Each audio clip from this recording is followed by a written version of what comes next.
Hello guys, welcome to my channel. Ngayon guys ay gagawa tayo ng binangkal.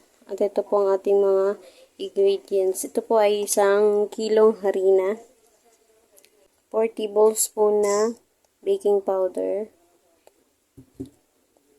1 cup sugar. Ganito lang po ang gagamitin ko ang asukal kasi wala po akong ibang kulay na nabili. Ito lang po yung available. Tapos 1 teaspoon na asin, 2 tablespoon na vanilla, 1/4 cup oil, 1 large egg, 1 cup of water,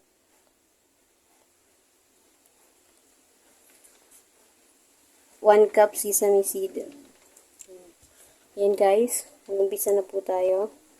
Halo-haloin lang po natin yung ating mga ingredients. Ito po yung baking powder, 4 tablespoon. And then, sugar,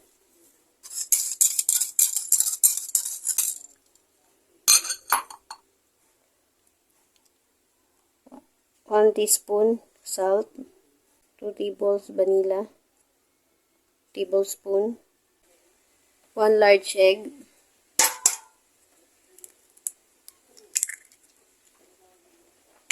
na po natin yung mantika, 1 cup of water. Ayan. Ngayon po ay hahaluin na po natin.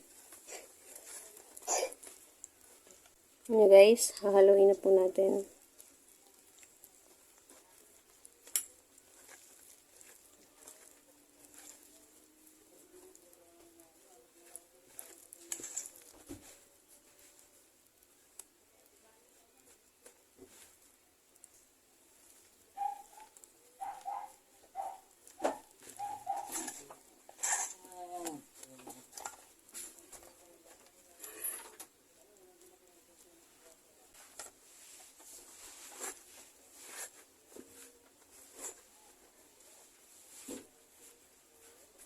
Ayan, hindi na natin kayang i-mix.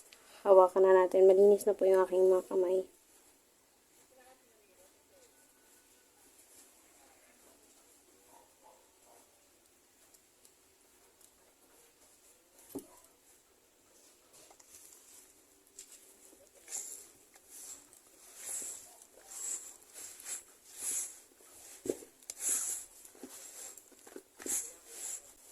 Ayan guys, lamasin lang natin siya hanggang sa makuha natin yung tamang texture niya. Bali, pang 2 cups ko pala to guys na tubig dahil masyadong dry. Ngayon nagdadagdag ako pa unti-unti ng tubig.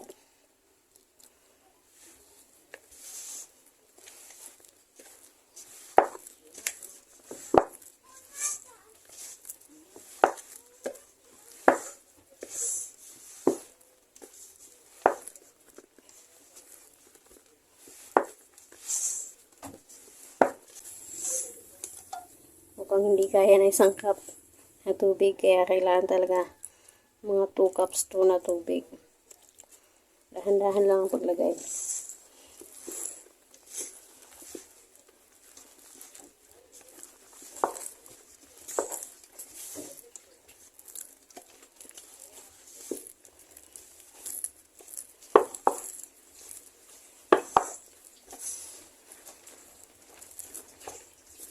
Dito lang ako guys naglalamas kasi wala pa akong pwedeng paglamasan sa kanya.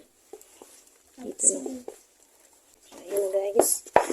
Ganito na yung texture niya. Ayan. Dagdagan ko lang siya ng paunti-unti na tubig. Ayan na guys. Bali hindi ko po naubos yung 2 cups of water. Bali kalahating cups lang po doon ng tubig ang aking nagamit. Bali, 1 and 1/2 cup lang po yan. Ayan po. Yan po yung texture ng ating dough. Hindi po siya masyadong dry.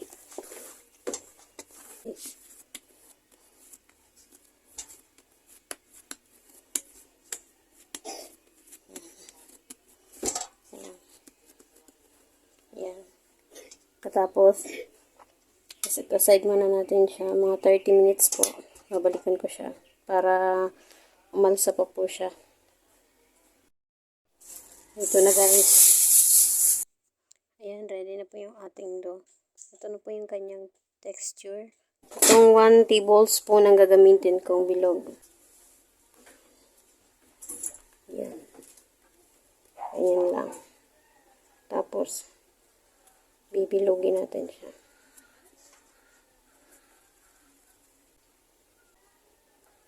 Ilagay natin siya dito. Ayan.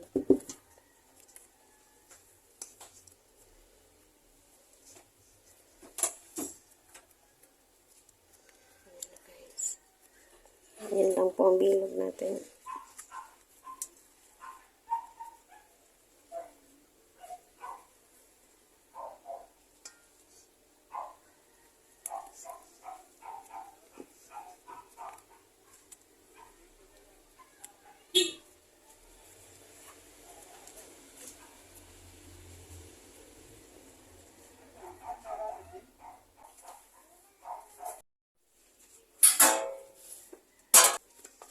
Ayan, bibilugin lang natin siya lahat.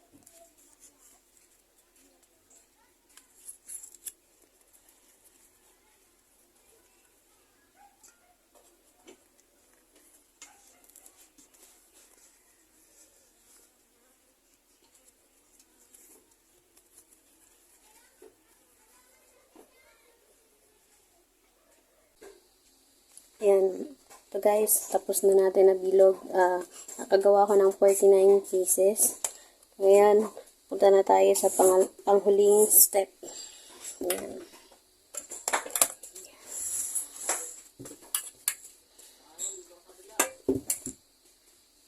Ito ang ating water. Ito ang ating sesame seed. Ilulublob lang natin siya sandali guys. Tapos, ikot natin siya dito sa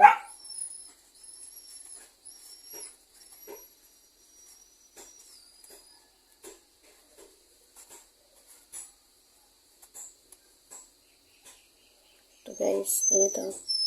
Lagay na natin.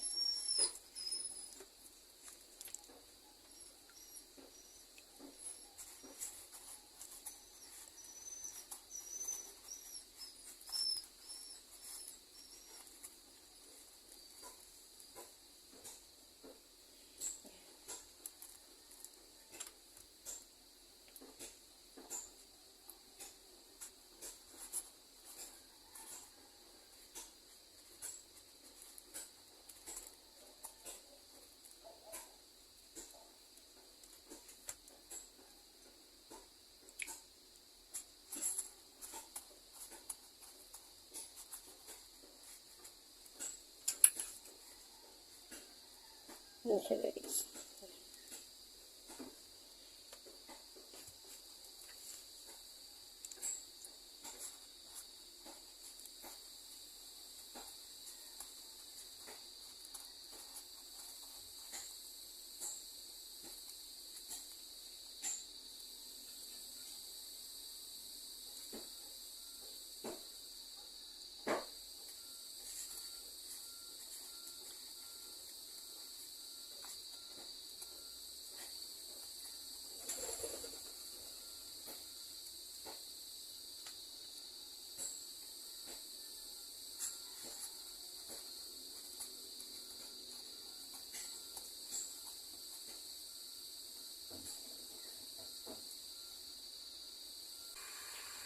Ayan na guys. Mainit na yung ating kawali. Lagay na natin yung mantika.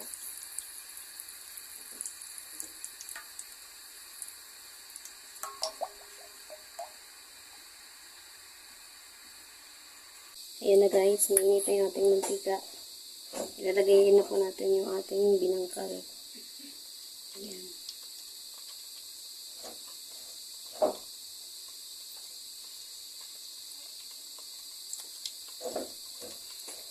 Kailangan may space siya guys. Huwag natin magdikit-dikitin para hindi siya magdikit-dikit. Ayan.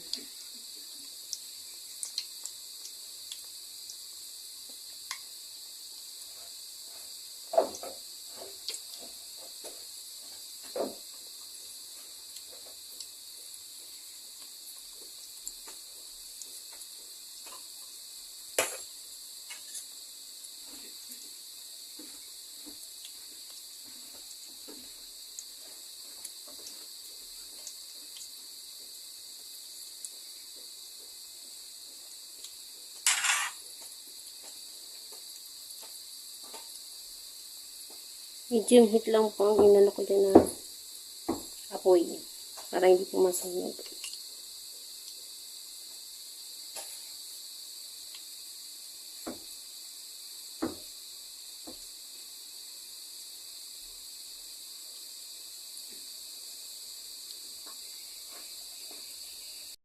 Ayan na po, mabalik na rin ko na siya. Ayan. Ito po, hindi ko siya inilublob sa tubig.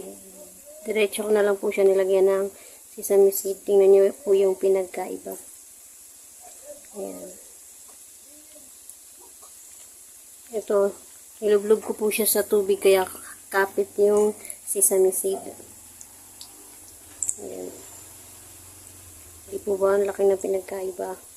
Trinay ko po siya nang hindi ko siya ilulublob sa tubig. Kasi nung una ko pong gawa, hindi ko siya nilublob sa tubig. Kaya yung sesame seed, hindi po nagdikit. Yan guys, antayin lang natin siya na maluto.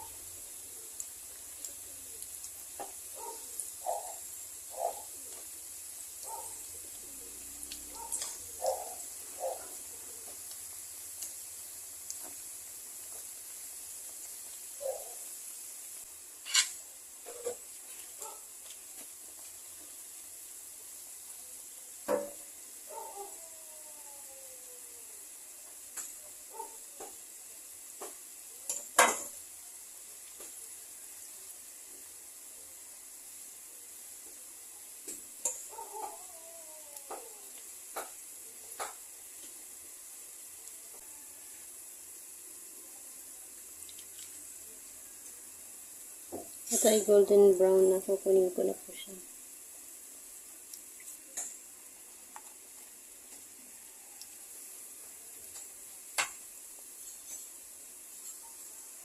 Ayan na guys, yung ating binangkal. Tapos na po siyang maluto. Ayan guys, yung ating recipe for today. Maraming salamat po sa inyong panonood. At huwag niyo po sanang kalilimutan na mag-like, share, and subscribe.